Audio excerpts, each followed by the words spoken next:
Bismillahirrahmanirrahim. Assalamualaikum warahmatullahi wabarakatuh. Kebawah Duli Yang Maha Mulia Paduka Seri Baginda Sultan Haji Hassan Al-Bolkiah Mu'izzuddin Wad Daulah, Ibni Almarhum Sultan Haji Omar Ali Saifuddin Sa'adul Khariwaddin, Sultan dan Yang di-Pertuan Negara Brunei Darussalam, telah berkenan menghantar titah-titah perutusan tahniah kepada His Highness Sheikh Mohammed bin Zayed Al Nahyan, Presiden Emiriah Arab Bersatu dan Pemerintah Abu Dhabi Emiriah Arab Bersatu.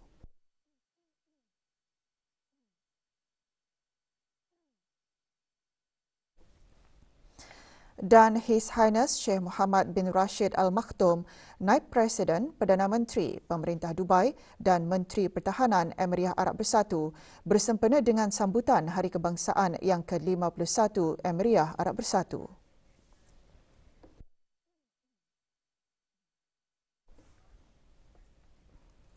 Kebawah Duli Yang Maha Mulia Paduka Seri Baginda Sultan Haji Hassan Al-Bolkiah Mu'izzuddin Wad Daulah, Ibni Almarhum Sultan Haji Omar Ali Saifuddin Sa'adul Khariwaddin, Sultan dan Yang di-Pertuan Negara Brunei Darussalam, telah berkenan menghantar titah-titah perutusan tahniah kepada Tuan Yang Terutama Dr. Thonglun Sisolit, Presiden Republik Demokratik Rakyat Lao.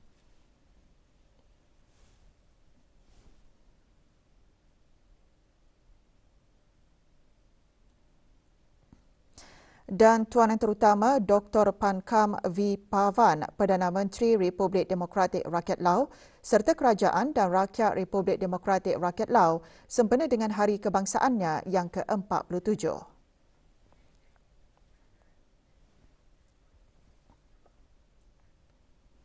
Sempena Brunei Disember Festival ke-6, Kementerian Sumber-Sumber Utama dan Pelancongan dengan kerjasama Kementerian Kewangan dan Ekonomi, Kementerian Hal Ehwal Dalam Negeri dan Darussalam Enterprise Day menganjurkan Expo Produk Tempatan 2022.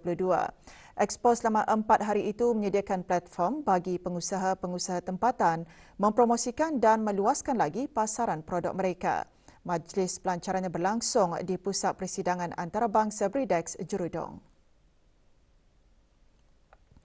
Pelancarannya disempurnakan bersama oleh Yang Berhormat Datuk Seri Setia Dr. Awang Haji Muhammad Amin Liu bin Abdullah, Menteri di Jabatan Perdana Menteri dan Menteri Kewangan dan Ekonomi kedua.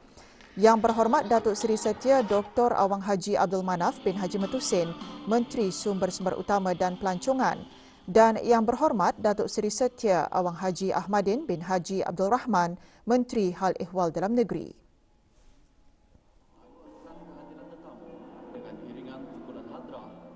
Terdahulu, Dayang Hajah Tutiati binti Haji Abdul Wahab, Setiausaha Tetap Kementerian Sumber-Sumber Utama dan Pelancongan selaku pengerusi bersama Expo. Dalam ucapannya, antara lain menjelaskan, Expo Produk Tempatan 2022 memberi peluang kepada para pengusaha tempatan untuk mengembang majukan rangkaian perniagaan melalui taklimat dan seminar keusahawanan serta aktiviti-aktiviti networking dan business matching. Majlis diselajurkan dengan perasmian penaiktarafan aplikasi mudah alih pengguna bijak.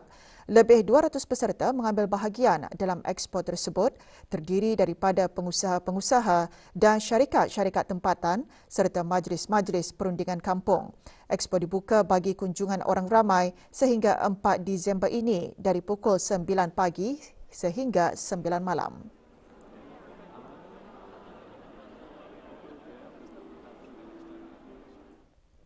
Para penggemar makanan Malaysia kini boleh menikmati pelbagai pilihan makanan menyelerakan di Festival Makanan Malaysia 2022. Sebahagian daripada Brunei December Festival 2022, festival diadakan di Restoran Anjung Saujana, Lapangan Terbang Antarabangsa Brunei bermula 2 Disember hingga 31 Disember 2022. Dianjurkan oleh Restoran Anjung Saujana dan Royal Brunei Culinary RBC dengan kerjasama Tourism Malaysia. Majlis pelancarannya diadakan malam tadi.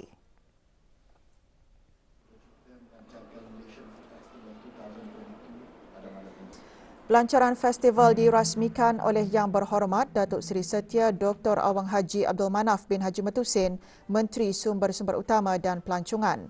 Lebih 70 masakan Malaysia dihidangkan, antara yang diperkenalkan ayam inci kabin Nyonya Melaka, ikan asam pedas Johor, kambing merah Johor dan pelbagai pencuci mulut Malaysia yang unik.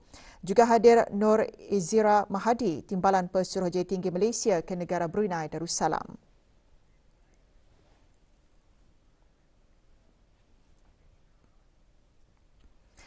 Program Perkembangan Eksekutif EDP berperanan menjadi satu landasan ke arah perkembangan para pegawai kanan.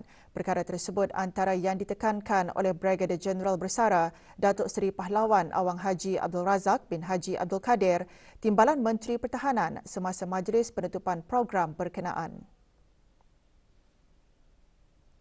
30 peserta kursus menerima sijil masing-masing pada majlis ini. Peserta kursus terdiri daripada pegawai-pegawai kanan dari Kementerian Pertahanan dan Angkatan Bersenjata di Raja Brunei ABDB, Pasukan Polis di Raja Brunei, Jabatan Perdana Menteri dan Kementerian Pendidikan serta peserta dari luar negara. Program yang berlangsung selama 3 bulan ini bertujuan memberikan pengetahuan dan latihan kepada para pegawai kanan mengenai perspektif dan rangka kerja konsep dalam bidang dasar awam dan pengurusan. Majlis berlangsung di Mes Pegawai Polkah Garrison.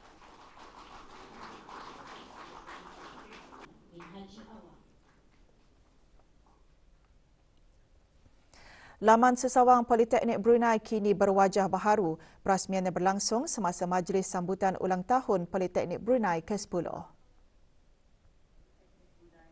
Perasmiannya disempurnakan oleh Pengiran Datin Seri Paduka Hajah Zeti Sufina binti Pengiran Datuk Paduka Haji Sani, Timbalan Menteri Kewangan dan Ekonomi Fiskal selaku pengerusi Lembaga Pengelola Politeknik Brunei. Juga diadakan penyampaian beberapa anugerah termasuk penghargaan 10 tahun perkhidmatan, anugerah cemerlang akademik, kepimpinan dan pengurusan.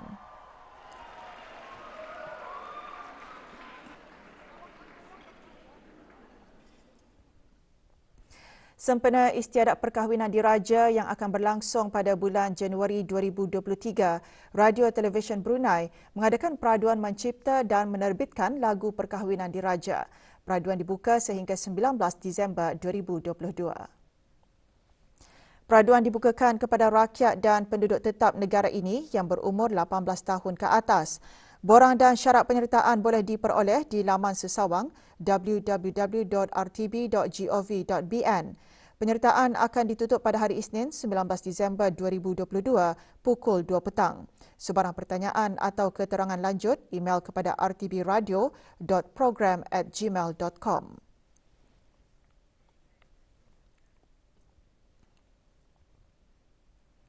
Rombongan Kedutaan Thailand di negara Brunei Darussalam kemarin membuat lawatan kerja dan menyerahkan sumbangan kepada Pusat Perkembangan Kanak-Kanak. Lawatan dan penyerahan sumbangan adalah bersempena ulang tahun ke bawah duli Yang Maha Mulia Raja Bhumibol Adulyadej, Raja Thailand dan sambutan Hari Bapa Negara Thailand. Majlis diadakan di Pusat Perkembangan Kanak-Kanak Kampung Kiarong. Menyerahkan sumbangan, Puan Yang Terutama Busara Kanchanalai, Duta Besar Istimewa dan Mutlak Thailand ke negara Brunei Darussalam.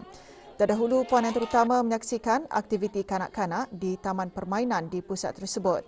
Puan Yang Terutama diberikan penerangan mengenai fungsi utama Pusat Perkembangan Kanak-Kanak yang disampaikan oleh Dr. Hajah Mawarni binti Haji Abdul Hamid, Konsultan Pediatrik Pusat Perkembangan Kanak-Kanak. Sumbangan berupa alat permainan dan buku-bukuan. Sejak ianya ditubuhkan pada tahun 1998, hampir 11,000 kanak-kanak didaftarkan di pusat tersebut.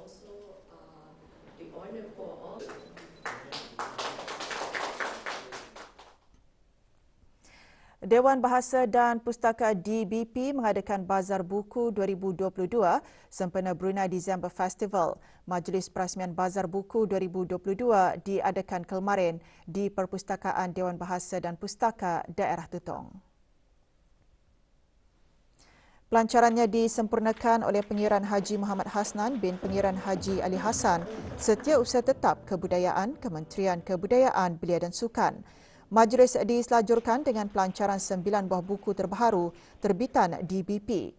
Bazar Buku 2022 diadakan sempena sambutan Bulan Bahasa dengan konsep kembara atau menjengah ke luar daerah, iaitu menyapa komuniti dengan mengangkat tema Kembara Buku Santuni Masyarakat. Pelbagai aktiviti disediakan. Bazar yang diadakan selama 5 hari itu dibuka bagi kunjungan orang ramai dari pukul 8 pagi hingga 4.30 petang, kecuali hari Jumaat dari pukul 9 pagi hingga 12 tengah hari dan 2 petang hingga 4.30 petang.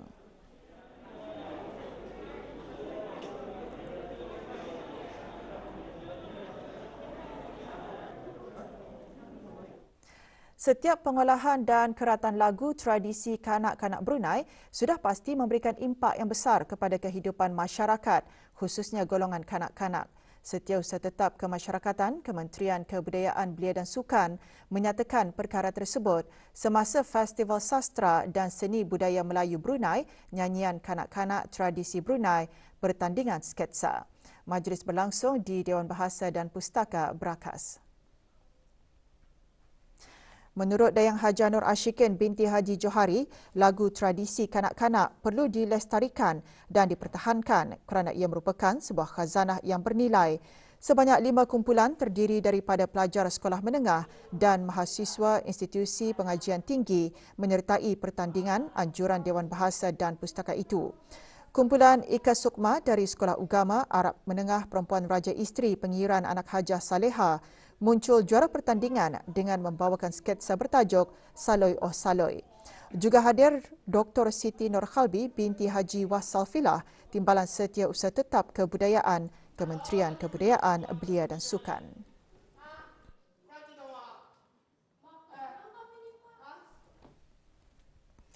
Perkemahan Belia Bersatu yang telah berlangsung selama 4 hari melabuhkan tirainya petang kemarin dengan majlis penyampaian sijil.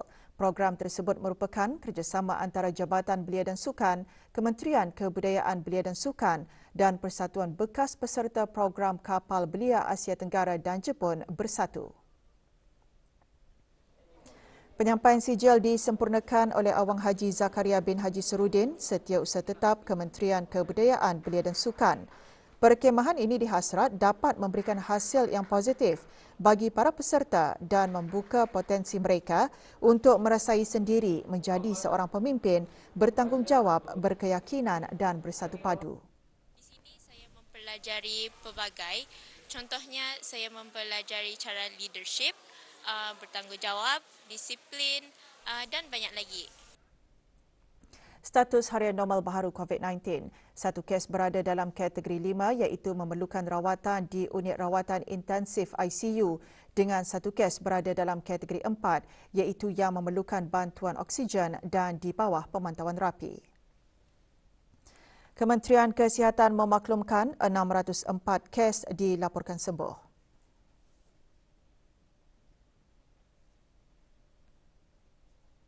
Jumlah keseluruhan pemberian 2 dos vaksin COVID-19 bagi kanak-kanak berumur 5 hingga 11 tahun 86.8%.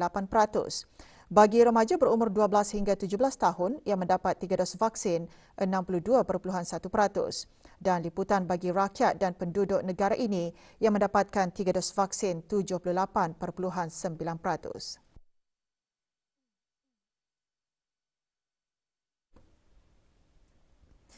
Human Immunodeficiency Virus HIV adalah sejenis virus yang menjejaskan serta melemahkan sistem ketahanan badan seseorang dan boleh mengakibatkan seseorang itu mudah dijangkiti penyakit lain seperti kanser. Peringkat terakhir jangkitan HIV berlaku apabila sistem ketahanan badan menjadi lemah sehingga seseorang itu boleh mendapat beberapa jenis jangkitan dan menghidap beberapa masalah kesihatan yang boleh membahayakan nyawa. Menurut konsultan penyakit berjangkit, peringkat tersebut dikenali sebagai Acquired Immune Deficiency Syndrome (AIDS). Ia boleh dielakkan jika jangkitan HIV dapat dikesan dan dirawat pada peringkat awal. Dr. Dayang Haja Rosmona Liza binti Haji Awang Asli berkata, ujian dan rawatan HIV dapat diakses dengan orang ramai boleh mendapatkan ujian di pusat kesihatan terdekat. Sekiranya mereka didapati positif HIV, mereka akan dirujuk ke unit penyakit berjangkit. But so far, we haven't found. It hasn't been found. There's a cure, but available medications now are actually to control the infection, and continuous studies are being conducted to find, more effective with less toxic medications, trying to find with less combination of treatment. So yes. studies are continuously being conducted to find the best effective treatment and actually, trying to find cure for this infection.